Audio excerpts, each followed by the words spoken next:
तो बच्चों आज की क्लास में हम लोग कंटिन्यू करेंगे लॉ ऑफ डिमांड। हमने लास्ट क्लास में पढ़ा था derivation of law of demand.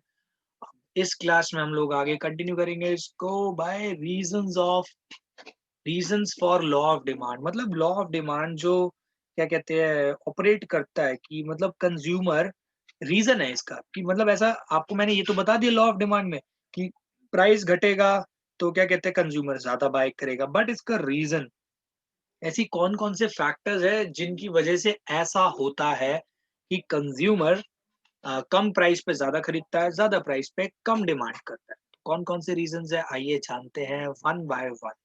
तो सबसे पहला रीज़न है, आपको मैं एग्ज़ाम्पल्स के साथ बताऊँगा बिल्कुल।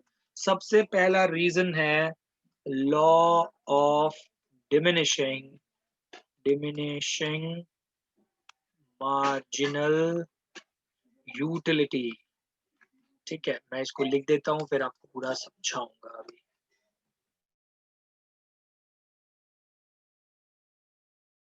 तो बच्चों देखिए पहला पॉइंट है law of diminishing marginal utility. ये सबसे बड़ा रीजन है। अभी मैं आपको ये एग्जांपल के हेल्प से भी समझाऊंगा, लेकिन पहले इसकी डेफिनेशन पढ़ो। Law of diminishing marginal utility के अकॉर्डिंग क्या होता था? Consumer will buy more and more, consumer as consumer buy BUY, ठीक है, as consumer buy more and more units of commodity, utility derived from each successive units goes on decreasing, and hence consumer will not pay the same price for additional units of commodity. Consumer will buy more units of commodity only when the price falls. ठीक है, ये सबसे basic reason है law of demand का। अब आप इस पे आ जाइए, एप्पल वाले एग्जाम्पल पे आ जाइए।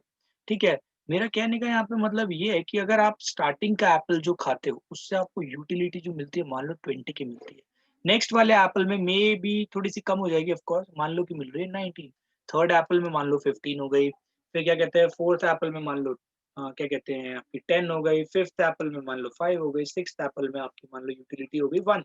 ठीक है, अब क्या होने वाला है, आप यहाँ पे ना खरीद रहे हो। पहला एप्पल तो आप खरीदोगे क्योंकि आपको वो मैक्सिमम सेटिस्फैक्शन दे रहा है, दूसरा एप्पल खरीदोगे क्योंकि ये इतनी सेटिस्फैक्शन दे रहा है, लेकिन अब आप छठा एप्पल क्या कहते हैं नहीं खरीद रहे, छठा एप्पल भी खरीद रहे, चलो इतनी दे रहा है, ठीक है, लेकिन यहाँ पे ध्यान देना भाई, आप इसके अगला वाला एप्पल नहीं खरीदोगे। रीजन आप सोचोगे यार ये वर्थ नहीं है। एप्पल का मान लो प्राइस यहाँ पे एक एप्पल का बोल रहा हूँ, मान लो 80 है, ठीक है, जम्मू वाला है, जैसा भी एप्पल मानो इसको, कश्मीरी सेब है, इसका एक एप्पल का प्राइस 80 है। अब आप सोचोगे नहीं यार, अब 6 एप्पल मतलब छठा एप्पल अब मैं और नहीं ले सकता। तो एक शर्त पे आप जरूर ले सकते हो, अगर मैं इस एप्पल का प्राइस कर दूं आधा, अब आप सोचोगे यार अब तो मैं इसको ले सकता हूँ सस्ता, तो अब आप सातवां एप्पल भी आपको काफी ज्यादा यूटिलिटी दे देगा। मे बी आप 8 9 10 भी खरीद लो क्योंकि अब रेट मैंने इतने कर दिए। अगर मैं और इसके प्राइस कम कर देता ना, यहाँ पे 10 रुपए कर देता, तो आप और एप्पल्स भी ले लेते, पैक तो करा ही लेते। खाने की बात छोड़ दो, खा तो बिल्कुल ऑफ कोर्स नहीं पाओगे, लेकिन मैं अगर खरीदने की बात कर रहा हूँ तो आप एप्पल और खरीदते जाओगे। तो क्या कहते हैं, ये होती है एक बेसिक चीज कि अगर आप रेट कम करते हो ना, तो आपको क्या कहते हैं उस रेट के हिसाब से ज्यादा यूटिलिटी मिल पाती है, तो आप क्या करते हो और खरीदारी करने स्टार्ट कर देते हो। तो ये तो मैंने चलो एप्पल वाला एग्जांपल लिया, बट एप्पल की जगह अगर मैं कपड़ों का एग्जांपल लेता, शर्ट्स पैंट अलग अलग डिजाइन की, तो उसमें भी आप ये चीज देखते कि अगर रेट कम मिल रहा है तो आप ज्यादा लेके आ जाओगे चाहे आपको जरूरत भी ना हो। आप एक एग्जांपल ले लो कि अगर मान लो नाइकी के शोरूम में मान लो चलो शूज ही है, शूज आज क्या कहते हैं मान लो 10-10 हजार के शूज मिल रहे हैं, ठीक है, तो आप जरूरत के हिसाब से लोगे, पहला शू लोगे तो भाई उसको मैक्सिमम सेटिस्फैक्शन मिलेगी आपको, सेकंड शूज में थोड़ा कम, क्योंकि वो रेट पे डिपेंड भी कर रहा है ना।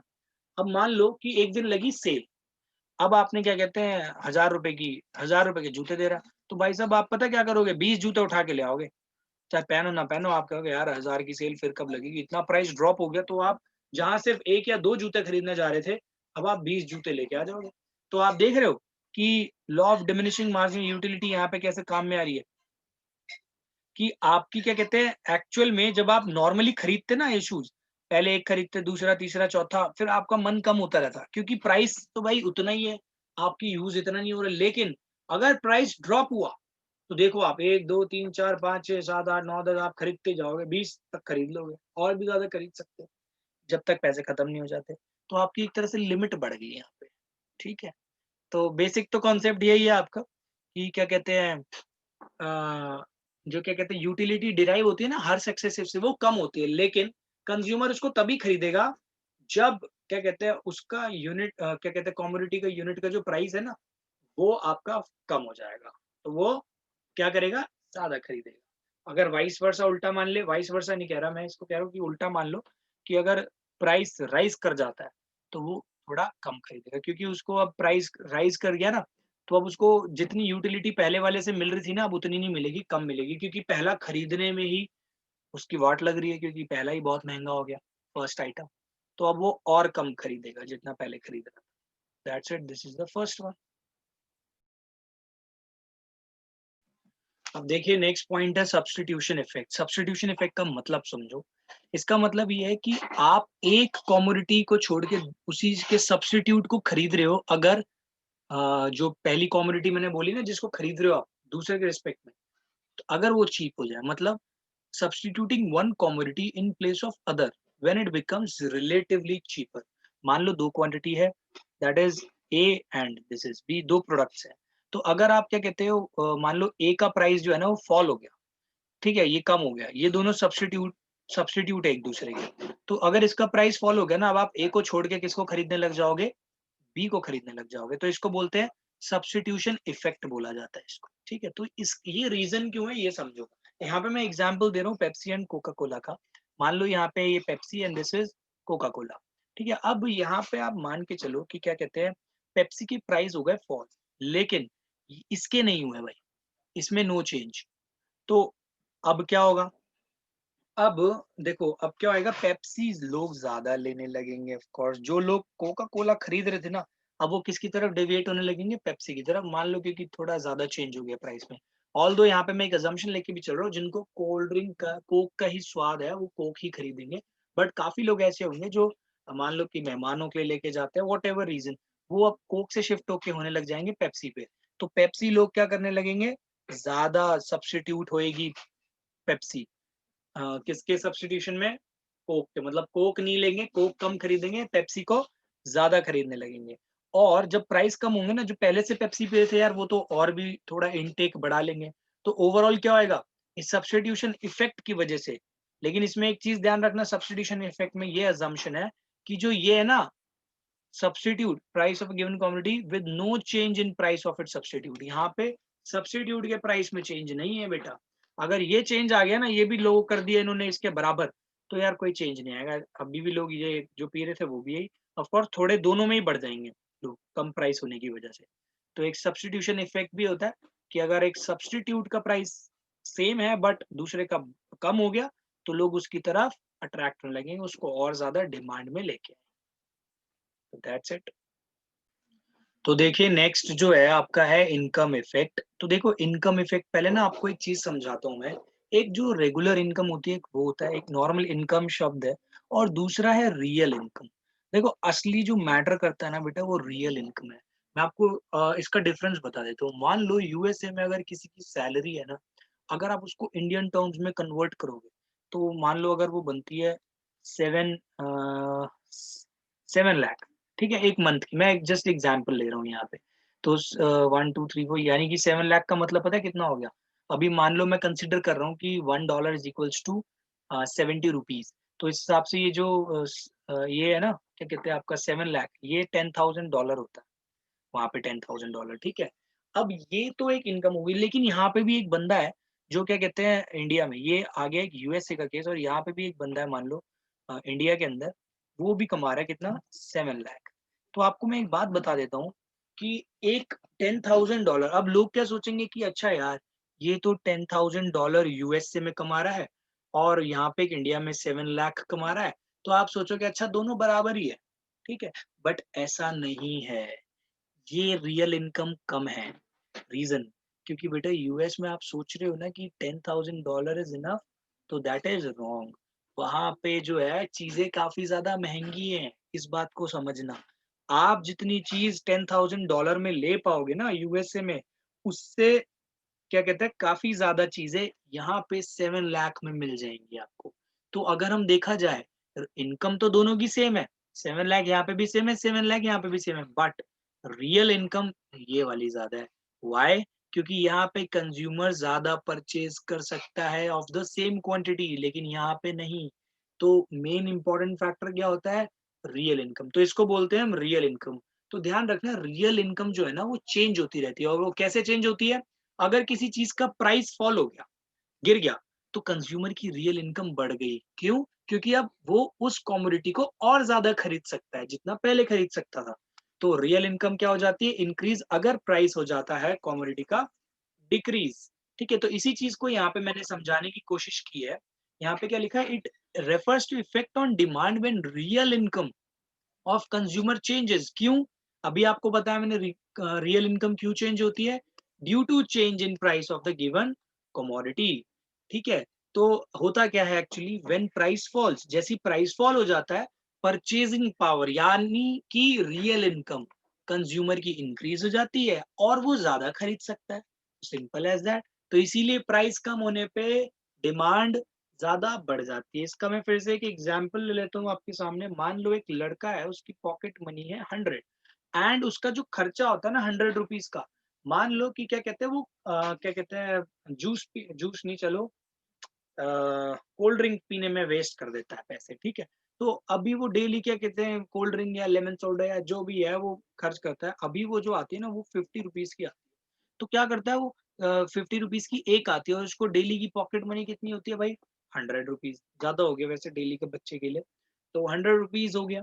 तो 50 की क्या कहते हैं कोल्ड ड्रिंक आती है, तो वो 2 कोल्ड ड्रिंक ही खरीद पाता है। लेकिन अब उस बच्चे को कोल्ड ड्रिंक और तो पीना चाहता है, लेकिन भाई 100 ही रुपए मिलते हैं घर से, तो 50 रुपए की एक आती है तो दो ही खरीद पाता है। लेकिन अगर मान लो कोल्ड ड्रिंक के दाम हो गए भाई 25, अब वो बच्चा कितने खरीदेगा? 4 की 4 खरीदेगा। क्यों? क्योंकि अब उस बच्चे की रियल इनकम बढ़ गई। पहले तो उसकी, ऑल दो मिले उसको 100 ही रहे थे, बट यहाँ पे प्राइस 50 था, यहाँ पे प्राइस कम हो गया। कम प्राइस होने की वजह से रियल इनकम बढ़ गई। रियल इनकम मतलब अब वो ज्यादा खरीद पा रहा है। तो इसीलिए देख लो, प्राइस डिक्रीज, इनकम इफेक्ट की वजह से प्राइस डिक्रीज जो हो रहा है, उसकी वजह से क्वांटिटी डिमांडेड भी आपकी क्या हो रही है? इंक्रीज हो रही है। तो इसी के साथ मैं आपको एक इम्पोर्टेंट बात बता देता हूँ। यहाँ पे आप ना एक इक्वेशन भी पढ़ते हो, प्राइस इफेक्ट। ये एक इम्पोर्टेंट इक्वेशन है, इसको साइड में नोट बना के लिख लेना। ये जो बेटा जो प्राइस का इफेक्ट होता है ना, price effect consist of income effect, ये एक इक्वेशन है, एमसीक्यू में पूछी जा सकती है, plus substitution effect. Substitution effect, तो ये एक आपकी इक्वेशन बन सकती है। आप इसको इक्वेशन को इंपॉर्टेंट मार्क कर लीजिए, नोट पे लिख लीजिए। अभी इससे पहले मैंने आपको सब्स्टिट्यूशन इफेक्ट बताया, फिर इनकम इफेक्ट। तो इन दोनों का अगर आप समेशन कर देते हो ना, तो आपको प्राइस इफेक्ट मालूम हो जाता है। That's it. ये हो गया आपका थर्ड। देखिए अब नेक्स्ट बहुत सिंपल सी चीज है कि अगर एक रीजन ये भी है एडिशनल कस्टमर्स। एडिशनल कस्टमर्स पता है कैसे बनते हैं? मान लीजिए कि एक आईफोन का, मैं वो ले लेता हूँ एग्जांपल। अगर आईफोन मान लीजिए 1 लाख रुपीज का है, ठीक है, 1 लाख रुपए का आईफोन आ रहा है अगर आपका, तो लेकिन क्या कहते हैं, सब लोग तो इसको अफोर्ड नहीं कर सकते भाई। जिसकी सैलरी मान लो कि 50-60 हजार है, तो वो मुश्किल से लेगा। मे भी ले लेते हैं आज के समय तो खैर, जिसकी 20-25 हजार भी है भाई वो भी हीरो बन जाता है, ले लेता है, कोई दिक्कत नहीं है। लेकिन मैं एक आइडियल सा केस ले रहा हूँ कि मान लो कि आईफोन जो है, तो हर एक न्यू आईफोन की बारे में बात कर रहा हूँ मैं यहाँ, ठीक है? जो नया आईफोन है, लेटेस्ट वर्जन, वो सब अफोर्ड नहीं कर सकते। ठीक है, लेकिन अब मान लीजिए इसका प्राइस होता है फॉल। तो पहले मान लो कि इसको खरीद रहे थे 100 लोग, एक एग्जाम्पल दे रहा हूँ कि एक एरिया में 100 लोग, लेकिन इसका प्राइस फॉल होके मान लो हो गया 70,000। अब ऐसे कुछ लोग बढ़ जाएंगे, न्यू कस्टमर आ जाएंगे जो पहले कभी आईफोन नहीं खरीदते थे, बट उन्होंने देखा यार 30,000 रुपए कम हो गए इस पे, अब वो अफोर्ड कर सकते हैं। तो अब मान लो 130 कस्टमर्स हो गए। ऐसे ही मान लो अगर इसके प्राइस हो गए भाई 50,000, तो अब लोग जो 50,000 तक अफोर्ड कर सकते थे भाई, वो भी अफोर्ड करने लगेंगे। अब मान लो 150 लोग खरीदने लग गए। तो आप देख रहे हो जैसे जैसे प्राइस कम होता जा रहा है, नए नए कस्टमर्स जुड़ते जा रहे हैं, एडिशनल कस्टमर। मैं ये नहीं कह रहा कि वो कस्टमर, देखो ये कस्टमर्स भी और लेंगे जो 100 थे ना, ये देखेंगे यार प्राइस कम हो गया, यार हम अपने फैमिली वालों को भी दिला देते हैं, तो ये और भी खरीदेंगे। लेकिन इसके साथ साथ न्यू कस्टमर्स भी और ऐड होते जाएंगे। So this is your fourth point. अब आप देखिए, अब हम लोग लास्ट यूज पढ़ने वाले हैं, that is different use.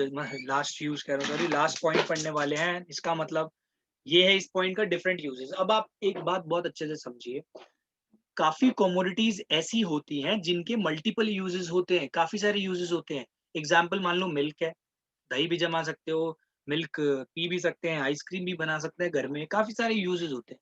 Milk हो गया, मान लो इलेक्ट्रिसिटी है, इलेक्ट्रिसिटी के तो इतने सारे मल्टीपल यूजेस हैं। आप एसी चला सकते हो, पंखा, लाइट, कूलर, पता नहीं क्या-क्या चीज़ें चला सकते हो, मल्टीपल यूजेस हैं। अब यहाँ पे आपको ये समझाने की कोशिश कर रहे हैं कि एक एग्ज़ाम्पल लेता हूँ कि यार जो काफ़ी लोग होते हैं, क्या कहते हैं, इलेक्ट्रिसिटी के एक एग्जांपल ले लेता हूँ कि मान लो कि इलेक्ट्रिसिटी का रेट है मान लो 10 रुपीज पर यूनिट। एक एग्जांपल दे रहा हूँ, बेटा ध्यान रखना, ठीक है? मैं कोई एक्चुअल वैल्यूज नहीं ले रहा, मैं बता रहा हूँ कि 10 रुपीज पर यूनिट है। ठीक ठीक है। अब इस चक्कर में क्या होता है, घर पे जो एसी लगा है ना, वो पूरे दिन में लोग चलाते हैं भाई 3 घंटे।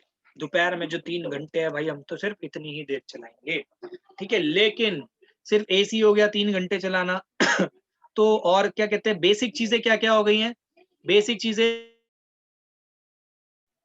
तो बेसिक चीजें क्या क्या होती हैं आपकी, बेसिक चीज हो गई पंखा, लाइट, ये। बट एसी थोड़ी लग्जरी हो गई। तो ये आप इसको मानोगे भाई ये थोड़ी सी कम इंपॉर्टेंट है, एसी एसी के बिना तो रह सकते हैं बट लाइट और पंखे के बिना नहीं। तो अब मान लो इलेक्ट्रिसिटी के रेट हो गए कम, 5 रुपए सीधा आधे कर दिए। अब आप एसी बेटा जो कम चला रहे थे 3 घंटे, अब आप ये 6 घंटे चलाने लग जाओगे, मे बी ज्यादा भी चलाने लग जाओ। आप सोचो यार अब तो कम बिल आ रहा है, तो हम और भी कम कर सकते हैं। तो आपने क्या किया, ये जो लेस इंपॉर्टेंट वाली चीज थी ना, इसको भी यूज करने लग गए, मतलब इसमें भी इलेक्ट्रिसिटी को यूज करने लग गए। तो पहले जितनी आप इलेक्ट्रिसिटी यूज कर रहे थे उससे ज्यादा यूज होएगी। आपको पता है यही रीजन है कि सरकार एकदम से इतने कम भी नहीं करना चाहती कोई भी इलेक्ट्रिसिटी की रेट, एक्सेप्ट दिल्ली सरकार, बाकी जगहों पे भी हम बिल्कुल मुफ्त में नहीं बांट सकते। अगर आप जितनी चीजें सस्ती दोगे, या फिर और खासकर की मैं इंपॉर्टेंट रिसोर्सेज बता रहा हूँ, इलेक्ट्रिसिटी, पानी, जिस चीज की कमी है हमारे पास, अगर वो चीजें कम दामों पे दोगे या सस्ती दोगे तो लोगों को उसकी वैल्यू समझ नहीं आएगी। और इसी चीज को देखते हुए, जैसे मैं एग्जांपल देता हूँ, अभी की प्रेजेंट जो गवर्नमेंट है उसने क्या किया हुआ है कि एक लिमिट बांध दी बिजली के बिल पे, कि अगर आपने इतने यूनिट से ज्यादा बिजली यूज करी तो आपका बिल ज्यादा आएगा, मतलब कंपेरेटिव टू अदर्स आपके बिल अब नॉर्मल रेट से आने लगेंगे, ज्यादा बिल आएगा। तो इसीलिए उन्होंने एक तरह से बैरियर डाला जान के कि लोग ना इसका फायदा ना उठाए, कम रेट का फायदा ना उठाएं, इसलिए उन्होंने एक बैरियर डाल दिया कि भाई 200 यूनिट से ऊपर अगर आप खींचोगे बिजली तो आपको पूरा का पूरा बिल भरना पड़ेगा। 200 यूनिट से कम खींचोगे तो आपको बहुत नाम मात्र, या तो अभी थोड़े टाइम पहले फ्री कर दिया था, 200 यूनिट से कम तो बिजली का बिल ही फ्री, लेकिन उसके ऊपर आपको पूरा बिल भरना पड़ेगा। यही रीजन था कि अगर बिजली के दाम कम कर दिए बिल्कुल, तो लोग ज्यादा यूज करेंगे, लोग ज्यादा यूज करेंगे तो यार ऑफ कोर्स कमी पड़ जाएगी। तो यही यहाँ पे चीज समझाई गई है, commodities having several uses, some of which are more important than others. But when price falls, consumer try to use it for less important uses also. तो कंज्यूमर कम जो इंपॉर्टेंट यूज है ना उसकी भी बढ़ जाता है, तो देयर फॉर डिमांड इंक्रीजेज। यहाँ पे लिख सकते हो देयर फॉर डिमांड इंक्रीजेज। तो एक कॉमोडिटी के डिफरेंट यूज होने की वजह से उसकी डिमांड भी इंक्रीज हो जाती है जब प्राइस फॉल होता है। That's it.